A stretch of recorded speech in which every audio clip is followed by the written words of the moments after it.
புதுச்சேரியில் ஏலச்சீட்டு நடத்தி பல கோடி ரூபாய் மோசடி செய்த வழக்கில் தொழிலதிபர் மற்றும் அவரது மகள் உட்பட 6 பேரை போலீசார் வழக்குப்பதிவு செய்து தேடி வருகின்றனர்.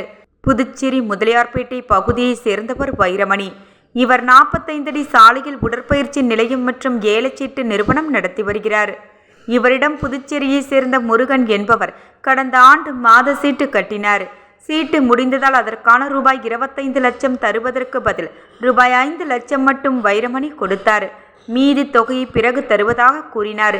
அதைத் தொடர்ந்து முருகன் மீண்டும் புதிய சீட்டு சேர்த்து கடந்த 5 மாதமாக ரூபாய் 5,25,850 ரூபாய் கட்டியிருந்தார். ஆனால் பழைய சீட்டு பணம் ரூபாய் 20 லட்சத்தை தரவில்லை. போனில் தொடர்பு கொள்ள முடியவில்லை. சந்தேகமடைந்த முருகன் சீட்டு நிறுவனத்திற்கு சென்று பார்த்தபோது அலுவலகம் பூட்டியிருந்தது. இதனால் அதிர்ச்சியடைந்த முருகன் சிபிசிஐடி போலீஸ் நிலையத்தில் புகார் அளித்தார். அதன் பேரில் போலீஸ் இன்ஸ்பெக்டர் பாபுஜி விசாரணை நடத்தினார். விசாரணையில் வைரமணி மோசடி செய்துவிட்டு குடும்பத்துடன் தலைமறைவாக இருப்பது தெரியவந்தது.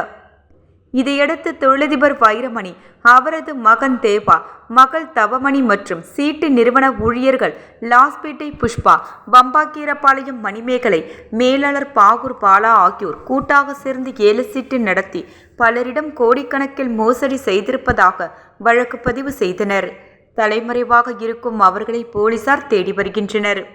சுமார் 50க்கும் மேற்பட்டவர்களிடம் ஏல சீட்டு நடத்தி பல கோடி ரூபாய்க்கு மோசடி செய்திருப்பது தெரியவந்தது.